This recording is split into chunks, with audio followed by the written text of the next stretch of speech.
दोस्तों आदाब, नमस्कार, सत श्री अकाल। आपका बहुत स्वागत है। दोस्तों, घर के अंदर फ्रीज होता है जिसको आम आदमी और हम और आप लोग जो यूज़ करते हैं वो सब्जी रखने के लिए, दूध रखने के लिए, खाना रखने के लिए करते हैं। इसी के अपोजिट जो क्रिमिनल होता है उसका फ्रिज को लेकर अलग ही सोच, अलग ही दिमाग है। क्योंकि खुद की फ्रिज की भी बनावट एक ऐसी होती है जिसके अंदर बॉडी को एक आदमी पूरा बैठ भी जाए तो छुप सकता है।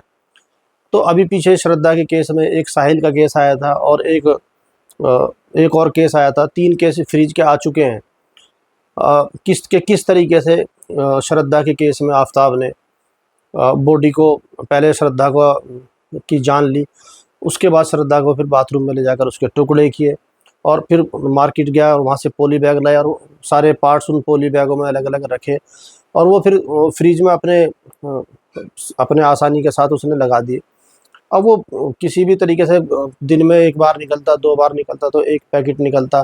सबको लगता है कि कूड़ा होगा और वो उसको ले जाके दिल्ली के अंदर जो महरौली के जंगल है वहाँ पर जाता और वो उनको अलग-अलग जगह पर अलग-अलग पैकेट फेंकता जाता। इस तरीके से उसने पूरी की पूरी जो बॉडी थी वो ठिकाने लगा दी।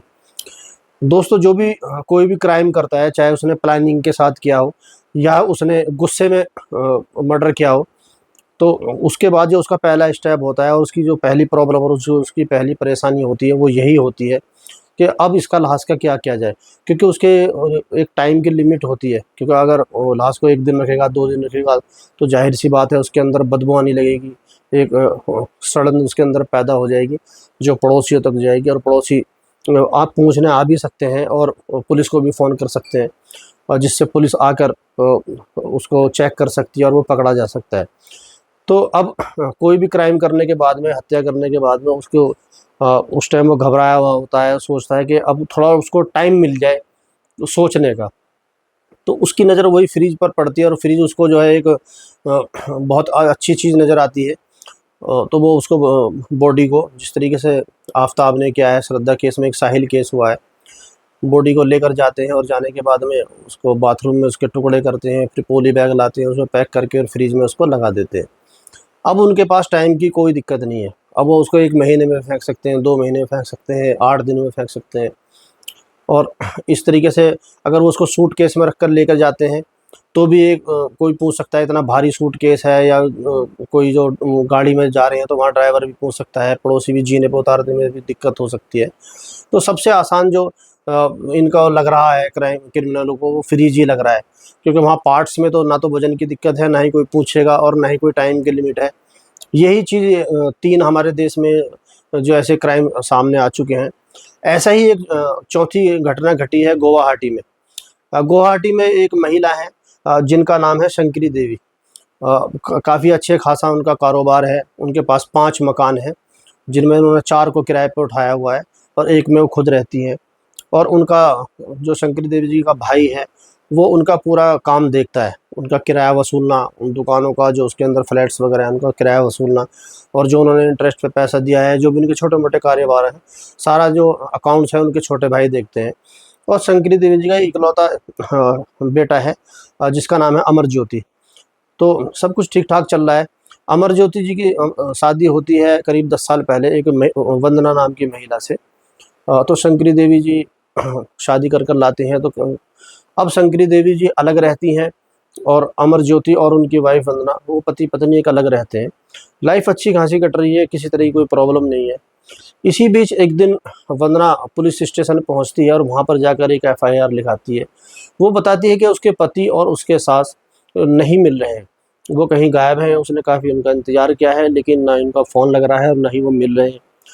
पुलिस एफआईआर तो लिखती है लेकिन वही ढुलमुल रवैया इख्तियार करती है। क्योंकि पुलिस को पता है दोनों बड़े हैं। एक तो उनमें बुजुर्गी है, जो उनकी माँ है, हो सकता है कहीं तीर्थ स्थान पर गए हों या कहीं मेहमानदारी में गए हों। घर में छोटे-मोटे झगड़े लड़ाई होती रहती है। हो सकता है कि वो कोई अनबन हुई हो, आ जाएँगे, लौट कर आ जाएँगे कुछ दिन बाद। करीब-करीब इसी बीच 2 महीने का वक़्त गुज़र जाता है और वंदना दोबारा पुलिस स्टेशन पहुंचती है। इस बार उसकी शिकायत दूसरी होती है। वो कहती है कि जो शंकरी देवी जी के ब्रदर हैं, जो उनका काम देखते हैं, जो उनके अकाउंट से काम देखते हैं और जो किराया वगैरह वसूल करते हैं, वो शंकरी देवी जी के अकाउंट से इल्लीगल तरीके से पैसे निकाल रहे हैं मेरी बिना जानकारी के। अब मेरी बिना जानकारी के पैसे निकल रहे हैं और हमारे पैसे का वो मिसयूज़ कर रहे हैं, और वो पैसे का मिसयूज़ कर रहे हैं। इसीलिए मुझे लगता है कि उन्होंने ही मेरी सास का और मेरे पति का कत्ल किया है। वो सीधा सा इल्ज़ाम उन्हीं पर लगाती है, शंकर देवी जी के भाई पर, और पुलिस से कहती है कि आप उनको रोकिए और उनको पकड़िए और उनको जेल में डालिए। पुलिस को भी याद आता है कि 2 महीने पहले एफआईआर हुई थी और 2 व्यक्ति जो गुम हैं, अभी तक वापस नहीं आए हैं। अगर सब कुछ ठीक-ठाक होता तो आ जाते, या कुछ उनसे फ़ोन पे संपर्क हो जाता, लेकिन ऐसा नहीं हुआ। तो पुलिस को भी लगता है कि अब इसकी जाँच करी जाए। तो पुलिस बैंक जाती है और बैंक जाकर शंकरी देवी जी का अकाउंट चेक करती है। उसके अंदर जो पता चलता है कि 5 ट्रांज़ैक्शन उसके अंदर हुए हैं एटीएम के थ्रू। एटीएम से उसमें 5 लाख रुपए निकाले जा चुके हैं। पुलिस बैंक मैनेजर से संपर्क करती है और उनसे पूछती है कि ये पैसे किसने निकाले हैं, कहाँ निकाले हैं? आप जो सीसीटीवी कैमरा है, जो एटीएम के अंदर लगा हुआ है, हमें उसकी फुटेज मुहैया कराइए और हम देखना चाहते हैं, क्योंकि 2 बंदे मिल नहीं रहे हैं और तीसरा जो पैसे का मिसयूज़ कर रहा है।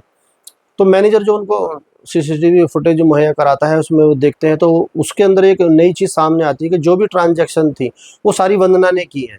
5 ट्रांजैक्शन होती है, पाँचों में सीसीटीवी फुटेज में साफ नज़र आ रहा है कि वंदना ने ही वो सारे पैसे निकाले हैं। पुलिस को थोड़ा अजीब लगता है, क्योंकि एफआईआर जो वंदना ने ही कराई है, और सास और पति भी वंदना के गुम हैं, और शिकायत भी उसी ने, अब दूसरी शिकायत भी उसी ने कराई है। तो पुलिस को थोड़ा अजीब लगता है, तो पुलिस सोचती है क्यों ना वंदना की थोड़ी जानकारी निकाली जाए। तो पुलिस उसके घर पहुंचती है, मोहल्ले में उसकी पूछताछ करती है, और वहां पर जाकर पुलिस को पता लगता है कि वंदना का जो कैरेक्टर है वो ठीक नहीं है। वहां पर अलग-अलग नाम के लड़के हैं, जो आदमी हैं, मर्द हैं, वो आते जाते रहते हैं। तो पुलिस को जब ये पता चलता है, फिर एक वो पड़ोसी पुलिस को बताता है कि एक दिन जब उनकी पति और उनके सास नहीं मिल रहे थे, तो एक दिन फिर ऐसा हुआ था कि वो कुछ घर से कुछ जलने की बदबू आ रही थी और बहुत धुआँ उठ रहा था। अब पुलिस का थोड़ा दिमाग इधर की तरफ जाता है, क्योंकि पुलिस तो पहले से ही हर आदमी पर शक करती है, और वैसे भी 2 आदमी गायब हैं। तो पुलिस की एक ड्यूटी बनती है कि किस तरीके से उनको जल्दी से जल्दी पता लगाया जाए वो कहाँ पर हैं। अगर ठीक है तो घर लाया जाए। तो पुलिस वंदना को पुलिस स्टेशन लेकर जाती है और वहाँ पर उससे पूछताछ शुरू करती है। अब जब पुलिस उससे पूछताछ शुरू करती है, तो वंदना काफ़ी शातिर होती है। वो पुलिस को इधर-उधर घुमाती है, सारी बातें मतलब उसको नहीं बता पाती। लेकिन जब पुलिस अपने तरीके से थोड़ा सख्त रवैया इख्तियार करती है, तो वंदना टूट जाती है और एक नई कहानी सामने आती है। तो कहानी ये थी दोस्तों कि शंकरी देवी जी ने अमरज्योति से अपनी वंदना की शादी कराई थी। सब कुछ ठीक-ठाक चल रहा था। अकाउंट्स का काम उनके भाई देख रहे थे।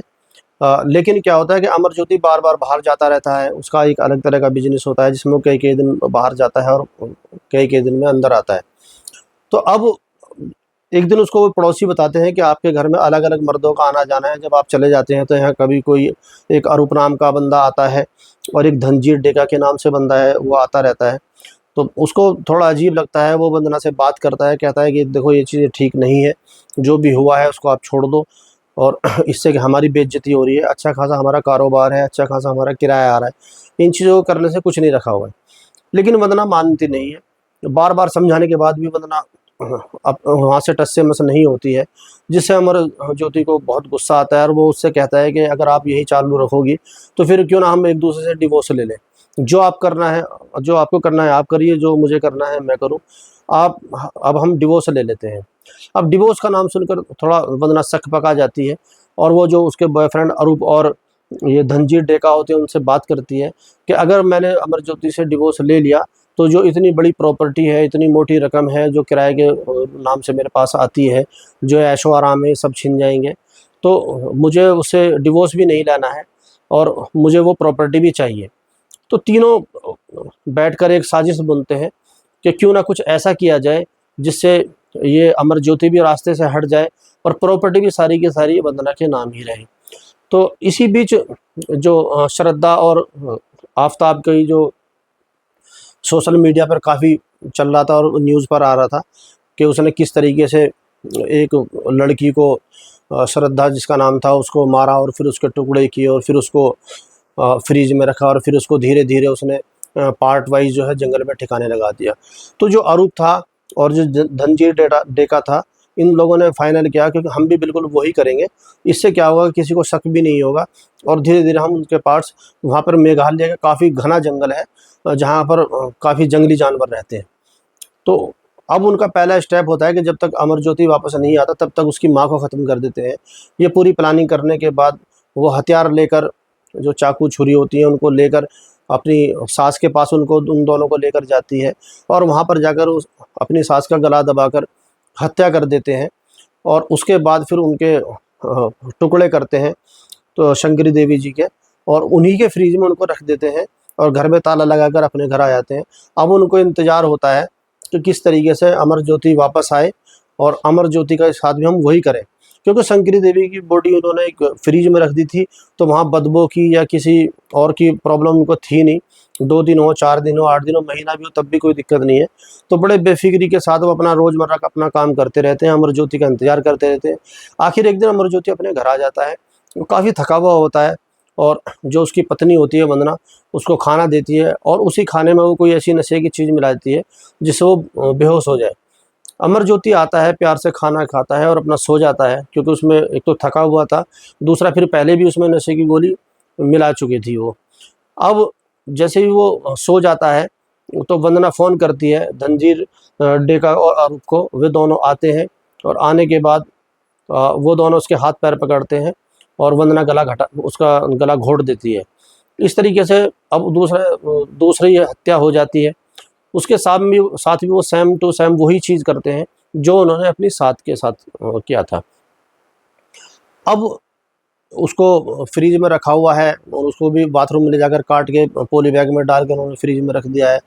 अब वो गाड़ी लाते हैं, और उस गाड़ी के अंदर पहले जो शंकरी देवी जी हैं उनका पूरी बॉडी को निकालते हैं पार्ट्स वाइज, और फिर जंगल में, मेघालय के घने जंगलों में जाते हैं, और पार्ट्स वाइज अलग अलग उसको थैलियों को फेंकते रहते हैं, कई किलोमीटर तक इसी तरीके से फेंकते चले जाते हैं उसको। उसके बाद फिर अमरज्योति की बॉडी इसी तरह से लेते हैं, और दूसरी दिशा में, उसके बिल्कुल अपोजिट दिशा में उसको लेकर जाते हैं, और वहाँ पे धीरे धीरे उसके भी पैकेट इसी तरीके से फेंकते रहते हैं, और बेफिक्र होकर अपने घर आ जाते हैं। जो एफआईआर उसने लिखाई थी करीब 17 अगस्त को लिखाई थी उसने, ये सब चीज़ करने के बाद में। अब पुलिस जब ये सुनती है ये, तो फिर फ़ौरन एक्शन में आती है। वो गाड़ी लेते हैं, और दोनों को, जो धनजीर और रूप हैं, उनके घर पे दबिश डाली जाती है, और वो पकड़े जाते हैं। उनको जीप में बिठाया जाता है और उन्हीं जंगलों में ले जाया जाता है जहाँ पर उनकी बॉडी को बरामद किया जाए, और एक चार्जशीट अच्छी सी बनाई जाए। तो वहाँ पर जाकर देखते हैं तो जो शंकरी देवी जी हैं उनके कुछ हाथ अलग मिलते हैं, पैर अलग मिलते हैं। तो धीरे धीरे उनकी बॉडी मिलती है, लेकिन उनका सर नहीं मिलता। पुलिस काफ़ी ढूंढती है, लेकिन उनका सर उनको नहीं मिल पाता। उसके बाद फिर वो अमरज्योति की बॉडी के लिए दूसरी दिशा में जाते हैं, तो अमरज्योति जी का कोई भी पार्ट्स या कोई भी उनकी बॉडी पुलिस को बरामद नहीं हो पाई। तो उसके बाद फिर वो उस बॉडी को लाते हैं और उसको हॉस्पिटल भेज देते हैं, जहाँ पर पोस्टमार्टम और डीएनए वगैरह चेक कराने के लिए। तो एक अब कातिल भी था, और कत्ल की वजह भी थी, और लाश भी थी। इस तरीके से वे तीनों पकड़े जाते हैं, और पकड़े जाने के बाद में उनके खिलाफ़ चार्जशीट दाखिल की जाती है। तो दोस्तों, हमारा उद्देश्य आपको कहानी सुनाने का, इससे डराने का या आपको किसी तरह का दिल दुखाने का नहीं था। जो भी हमने कहानी सुनाई है आपको सतर्क करने के लिए सुनाई है। आपसे हमारी दिल से गुजारिश है कि आप चैनल को सब्सक्राइब करें, और बेल आइकन दबाएँ, और अपने बर्थडे डेट बताएं। उन डेटों को हम आपको बताएंगे, आपको बर्थडे विश करेंगे हम आपको, और अपने सुझाव दें हमें, जो हमसे गलती हुई हैं या इसके में जो भी अच्छे सुझाव आप दें, हम उसको इसमें ज़रूर लेंगे।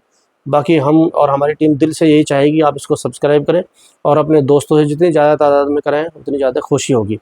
मिलते हैं कल किसी दूसरी वीडियो के साथ, तब तक के लिए धन्यवाद।